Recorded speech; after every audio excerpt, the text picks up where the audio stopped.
All right, let's talk about a hidden force that honestly runs a huge part of our lives. I'm talking about everything from why you can't stop watching that new series to the massive multi-billion-dollar decisions that are shaping our entire future. We're diving into the curiosity gap. So let's be real, you've been here. We all have. It's way too late, you know you have to be up early tomorrow, but you hear yourself saying, okay, just one more episode. You hit play, and that little stress of not knowing what happens next just melts away. Until the next cliffhanger, of course. But why? Why is it so powerful? Well, here's the thing. It's not a personal failure. You don't lack willpower. It is a very real, very powerful psychological trigger, and you better believe it's being used intentionally by the best storytellers and marketers out there. It's like a mental itch that you just have to scratch. To really get what's going on, we need to peek under the hood and look at what's happening inside our own brains. It turns out there are a couple of really cool psychological principles that explain this relentless, almost desperate need we have for closure. Okay, first up is something called the Zeigarnik Effect. This was actually discovered way back in 1927. A psychologist named Bluma Zeigarnik noticed that our brains are basically hardwired to obsess over unfinished business. An unresolved story, a task you got pulled away from, it just sits there in your mind, taking up space and screaming for a resolution. And then you layer this on top of it, the information gap theory. This idea frames curiosity as the engine that just pushes us forward.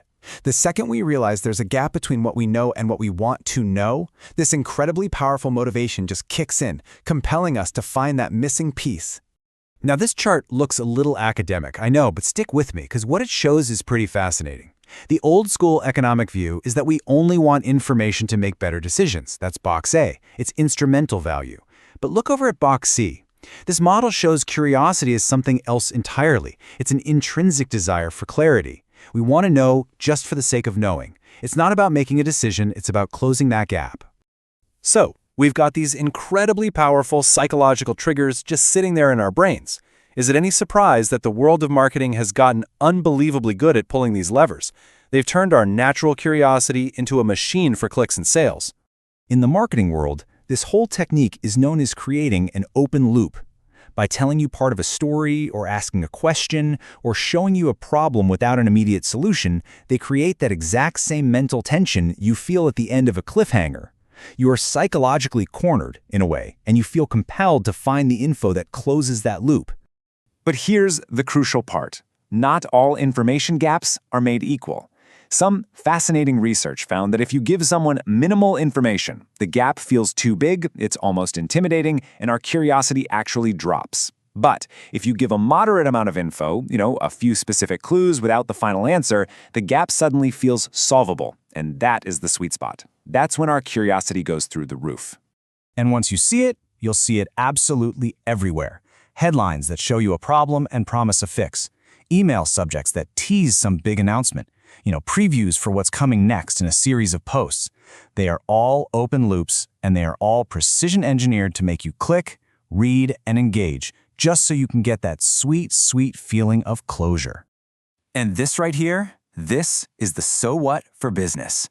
It's not just about getting your attention, it's about getting you to buy. Research shows that if you can keep a customer actively curious while they're shopping, their motivation to actually buy is way higher. If you reveal the whole mystery too soon, you kill the magic. Okay, so this one psychological principle explains our Netflix habits and a ton of marketing. Got it. But now we're going to take a pretty big leap. We're going from our couch and our email inbox to the absolute frontier of global business and technology. I mean, what on earth does this little quirk in our brains have to do with corporate AI strategy? How does the very same force that makes us watch one more episode of a TV show connect to the future of innovation?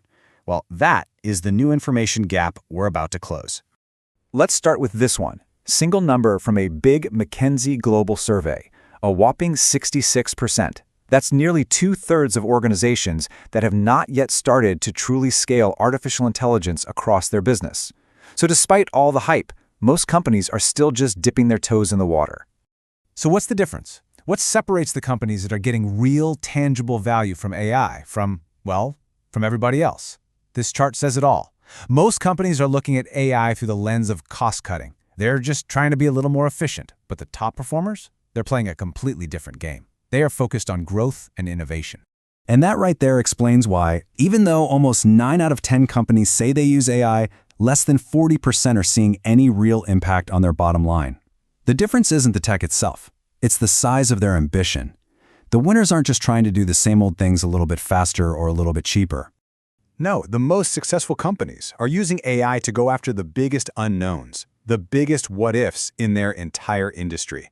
They are driven by what you could call institutional curiosity, this relentless organizational hunger to find the answers that will completely transform their business, not just tweak it. Listen to how McKinsey partner Tara Balakrishnan puts it. She says these high performers are aiming to fundamentally reimagine their businesses. They're not just closing the small, obvious information gaps, they're hunting the massive ones that can unlock totally new ways of creating value. So let's just pull back for a second. We've gone on quite a journey here, from a simple TV binge all the way to the cutting edge of corporate strategy. And the whole thing is powered by the exact same fundamental human drive. We've seen how this deep-seated need for closure, this powerful desire to fill in the blanks, shapes our behavior as consumers every single day of our lives. It's a real, measurable force. But here's the really big idea, the final question. What if we could harness that same powerful drive, not just to consume things, but to create things, to innovate? What if we started looking at our biggest challenges in business and in society through this exact same lens? Because when you think about it, the most compelling, the most powerful open loops in the world aren't at the end of a TV episode. They're the great unknowns in science, in technology, in our communities. And our ability to harness our collective curiosity to close those gaps, well, that might just be the greatest superpower we have. All right.